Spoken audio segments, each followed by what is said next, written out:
Hello everyone. सो अगर आप 72nd BPSC की तैयारी कर रहे हो तो ये वीडियो आपके लिए है। देखो, अगर मैं बात करूं बीपीएससी के एग्जाम की, तो बीपीएससी के एग्जाम में 72nd की बात कर लेते हैं। 72nd बीपीएससी के एग्जाम में 3 स्टेजेस होनी है: प्रीलिम्स, मेंस एंड इंटरव्यू। ठीक, आपका जो फाइनल सिलेक्शन है वो इसके बेसिस पे होना है। ये मेयरली क्वालिफाइंग है। अब इसका मतलब क्या है? क्वालिफाइंग का मतलब क्या है? आप प्रीलिम्स क्लियर करोगे तो आपको बस मेंस लिखने का मौका मिलेगा। इसका जो स्कोर है वो फाइनल मेरिट में काउंट नहीं होगा। ठीक, इसका मतलब आपका जो रैंक है, आपका सिलेक्शन है, वो कौन डिसाइड करेगा? Mains plus interview. अब मेंस है वो एक बहुत बड़ा कंपोनेंट है। मेंस में होता क्या है, देखिए, अगर मैं बात करूं बीपीएससी के मेंस की, तो आपके 3 मेजर पिलर होते हैं: जीएस 1, जीएस 2 और एसए। अब देखो, अगर आपको 6 से 8 महीने हो गए हैं प्रिपरेशन करते हुए, और अगर अभी तक आपने मेंस की किसी भी एक पार्ट के नोट्स तैयार नहीं किए हैं, तो खुद से पूछो आप उन उन उन पार्ट्स को कब प्रिपेयर करोगे, अगर आपको 6 से 8 महीने हो गए हैं। देखिए, फंडामेंटल प्रॉब्लम क्या होती है, स्टूडेंट्स को एक्चुअली कभी ये नहीं बताया जाता है कि आपको इनको कैसे प्रिपेयर करना है। यूजुअल जो टेंडेंसी है, आई एम श्योर आप भी वैसे ही गलती कर रहे होंगे। यूजुअल टेंडेंसी स्टूडेंट्स का क्या होता है, प्रिपरेशन की शुरुआत से लेकर प्रीलिम्स एग्जाम तक वो सिर्फ इस पार्ट पे फोकस करते हैं।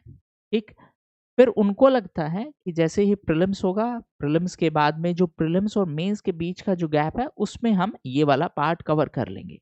बट ये तो क्वालिफाइंग ही है। बहुत सारे स्टूडेंट ऐसे होते हैं जिन्होंने प्रीलिम्स क्लियर कर लिया, लेकिन अब कोई गारंटी नहीं है क्योंकि उन्होंने कभी मेंस की तैयारी की ही नहीं। इसीलिए अगर आपको फर्स्ट अटेम्प्ट में सिलेक्शन लेना है, तो एक चीज हमेशा ध्यान रखिए, ये वाले पार्ट को प्रीलिम्स से पहले तैयार रखिए, क्योंकि जो प्रीलिम्स और मेंस के बीच का गैप है वो उतना नहीं होता है कि आप इसकी तैयारी कर सकते हैं, क्योंकि इसमें बहुत डाइवर्स चीजें आपको कवर करनी है। DS1 है जिसमें आपका हिस्ट्री है, जिसमें आपका स्टैट्स है, जिसमें आपका करंट अफेयर्स, IR, ये सब है। DS2 है जिसमें आपका polity, geography, economy, science and technology. फिर आपका एसए भी है, तो आपको आंसर राइटिंग भी कवर करना है, आपको बेसिकली करंट अफेयर्स भी कवर करना है, और आपको सिलेबस का जो कवरेज है वो भी कवर करना है, प्रीवियस ईयर क्वेश्चन भी कवर करना है। डेफिनेटली उतना टाइम नहीं होता है इस स्टेज के बीच में, प्रीलिम्स और मेंस वाली स्टेज के बीच में। फिर क्या अप्रोच फॉलो करना चाहिए? अभी आपके पास में टाइम है। अभी कब तक? कोशिश ये करिए, देखिए, यूजुअली बीपीएससी कैलेंडर तो इशू करती है, लेकिन वो टाइम से रिलीज नहीं करती। जैसे इस बार वाले एग्जाम में 71st बीपीएससी में उन्होंने सडनली अनाउंस कर दिया कि अगले 3 महीने में आपका प्रीलिम्स है। तो आपको नहीं पता वो एग्जाम साइकिल कब ट्रिगर हो जाएगी, इसीलिए पहले से मेंटली प्रिपेयर्ड होके चलिए। मान के चलिए कि आपका मई 2026 में प्रीलिम्स है, लेट्स अज्यूम सो। तो आपके पास अभी लगभग 4 से 5 महीने इस साल में है और 4 से 5 महीने अगले साल में है। ठीक है, आपका गोल ये होना चाहिए इस फर्स्ट हाफ में, मतलब 4 से 5 महीने जो इस साल में बचे हुए हैं, उसमें आप मेंस का एक बेसिक रीडिंग कर लेंगे। पहले मेंस का रीडिंग क्यों करने को बोल रहा हूँ, देखिए, 2 टाइप की चीज़ें हैं। अगर पहले आप अभी प्रीलिम्स करेंगे, तो जैसे ही नेक्स्ट साल में एंट्री होगी, आपको बेसिकली दिक्कत क्या होगी, आपको लगेगा प्रीलिम्स का प्रिपरेशन तो ढंग से हुआ नहीं है। अभी आप ढंग से पढ़ेंगे नहीं क्योंकि आपको लगेगा कि बहुत ज़्यादा टाइम है। तो इसीलिए हमेशा ये कोशिश करिए कि प्रीलिम्स से पहले आपका 80% मेंस का सिलेबस पूरा हो जाना चाहिए। इसी फंडामेंटल प्रॉब्लम को दूर करने के लिए हमने एक फाउंडेशन कोर्स अनाउंस किया है मेंस के लिए, सिर्फ मेंस के लिए। अभी अभी हमारा फोकस क्या है कि जो बच्चे 72nd में अपीयर होने वाले हैं, उनका हम अगले कुछ महीनों में मेंस का पूरा सिलेबस कवर करवा दें। अब इस प्रोग्राम में होगा क्या क्या, ये भी एक बार देख लो। बेसिकली ये 72nd बीपीएससी के लिए मेंस फाउंडेशन कोर्स है। Mains foundation course.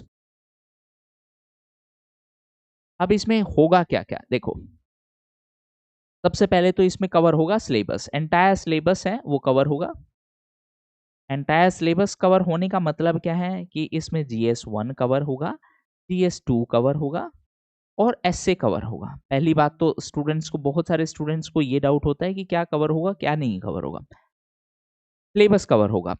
सिलेबस के साथ-साथ इसमें पीवाईक्यू कवर होंगे, प्रीवियस ईयर क्वेश्चंस कवर होंगे, प्लस में हर एक टॉपिक का या हर एक थीम का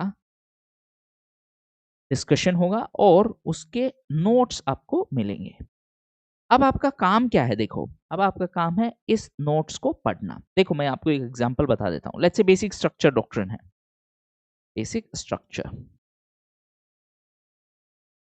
अब बेसिकली पहले आपको ये कॉन्सेप्ट पढ़ाया जाएगा, फिर इससे रिलेटेड जो प्रीवियस ईयर क्वेश्चन आए हैं वो आपको कवर करवाए जाएंगे, फिर इसी पर एक आपको क्वेश्चन लिखने के लिए दिया भी जाएगा। अब देखिए होता क्या है, स्टूडेंट्स का तैयारी करते हुए लगभग 1 साल भी हो गया है लेकिन आंसर एक भी नहीं लिखा। लिखेंगे कैसे, क्योंकि कोई बताने वाला ही नहीं है कि लिखना शुरू कैसे करना है, और अगर लिख भी लिया तो उसका इवैल्यूएशन नहीं हुआ। इस प्रॉब्लम को इसी कोर्स में हम दूर करने की कोशिश कर रहे हैं। कैसे? देखिए, पहले आपको कंटेंट मिलेगा, सिलेबस वाइज कंटेंट मिलेगा, फिर हम पीवाईक्यू डिस्कस करेंगे। आपको कंटेंट मिल चुका है, इस वीक में आपको कंटेंट मिला। इस वीक के एंड में लाइव आंसर राइटिंग सेशन होंगे। लाइव, यहाँ पे टर्म लाइव का मतलब समझिए, answer writing session. Term live का मतलब क्या है कि एक आपको क्वेश्चन दिया जाएगा और जो कंसर्न्ड फैकल्टी हैं, अपने अपने सब्जेक्ट के जो फैकल्टी हैं, वो क्या करेंगे, आपको वो क्वेश्चन डिस्कस करवाएंगे कि आपको क्या लिखना है उसमें। तो आपने लेट्स से उसमें आंसर लिखा है, इमीडिएटली लाइव क्लास में ही आपको उसका फीडबैक मिलेगा कि इसके इंट्रोडक्शन में आप ये लिख सकते थे। अब देखिए, अगर क्लास का साइज बड़ा होगा तो ऑब्वियस सी बात है ये फीडबैक पॉसिबल ही नहीं है। लेकिन इस फीडबैक को पॉसिबल करने के लिए हमने अपर लिमिट फिक्स कर दी है। बैच का मैक्सिमम स्ट्रेंथ होगा 40। क्यों 40, क्यों उससे ज़्यादा क्यों नहीं? अगर हमें किसी को जेन्युइनली फीडबैक देना है कि आपको इंट्रोडक्शन ऐसे लिखना है, बॉडी ऐसे लिखनी है, कंक्लूजन ऐसे लिखना है, तो बेसिकली हमारा ऑब्जेक्टिव ये है कि उसके साथ में हमारा इंटरेक्शन होना चाहिए। तो लाइव क्लास में आप डायरेक्टली स्टूडेंट को अपना जो आपने पेपर पे लिखा है उसका आप इमेज शेयर करेंगे, टीचर आपको लाइव फीडबैक देंगे उसी क्लास में। हर वीक इस तरीके से हम करेंगे। पहले सिलेबस वाइज कंटेंट करेंगे, फिर उसी सिलेबस से बेसिस पे जो भी प्रीवियस ईयर क्वेश्चन आए वो कवर करेंगे, फिर उसी क्वेश्चन के बेसिस पे वीकेंड में आपको एक लाइव क्वेश्चन प्रैक्टिस करवाया जाएगा। इससे 3 चीजें होंगी, आपका पूरा सिलेबस कवर हो रहा है, आपके नोट्स साथ-साथ तैयार हो रहे हैं, आपका आंसर राइटिंग का प्रैक्टिस साथ-साथ हो रहा है। आने वाले टाइम में लगभग 5 महीने में आपके पास में इतना कंटेंट हो जाएगा कि अब आपके पास एक चीज़ का एश्योरेंस है कि अगर आपने प्रीलिम्स क्लियर किया, तो आप मेंस क्लियर कर पाएँगे। अब रही बात प्रीलिम्स की, तो देखिए प्रीलिम्स में एक्चुअली अब बहुत सारे स्टूडेंट्स का ये भी डाउट आएगा कि हमने प्रीलिम्स तो ढंग से नहीं किया है। जैसे फॉर एग्ज़ाम्पल मैं एक बात बता देता हूँ, ये बेसिक स्ट्रक्चर डॉक्ट्रिन का टॉपिक है। अब ऑब्वियस सी बात है, फैकल्टी आपको पहले बताएँगे इसका बैकग्राउंड की बेसिक स्ट्रक्चर डॉक्ट्रिन है क्या? तो टेक्निकली जो मोस्ट इम्पोर्टेंट टॉपिक हैं, उसका बेस कॉन्सेप्ट आप ऑलरेडी मेंस वाले सिलेबस में ही कवर कर चुके होंगे।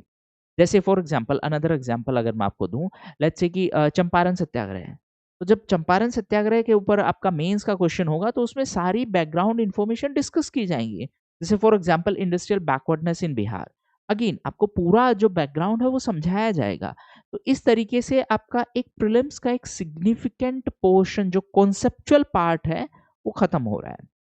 अब जैसे ही आप 2026 में एंटर होगे, आपने मेंस का एक मेजर सेक्शन कवर कर लिया है, आपके पास नोट्स हैं, आपने कुछ आंसर भी लिखे हैं, तो मोर और लेस आपका मेंस का स्ट्रक्चर्ड प्रिपरेशन है। अब जैसे ही 2026 शुरू होगा, आपको बस क्या करना है, प्रीलिम्स मोड में आना है। प्रीलिम्स मोड में आने का मतलब क्या है, कॉन्सेप्ट आप ऑलरेडी कवर कर चुके हो, अब आपको उस कॉन्सेप्ट को फिल करना है विद फैक्चुअल इन्फॉर्मेशन और प्रीवियस ईयर क्वेश्चन। ठीक, ये आपका पूरा प्रिपरेशन स्ट्रेटजी होना चाहिए।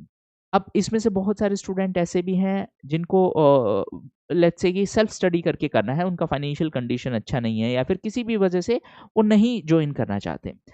आपके लिए भी स्ट्रेटजी सेम रहेगी और आपके लिए भी गाइडेंस है वो सेम ही अवेलेबल होगी। आपको जो भी हेल्प चाहिए, वीडियो के नीचे लिखिए, हम जैसे भी पॉसिबल होगा हम आपको असिस्टेंस प्रोवाइड करने की कोशिश करेंगे।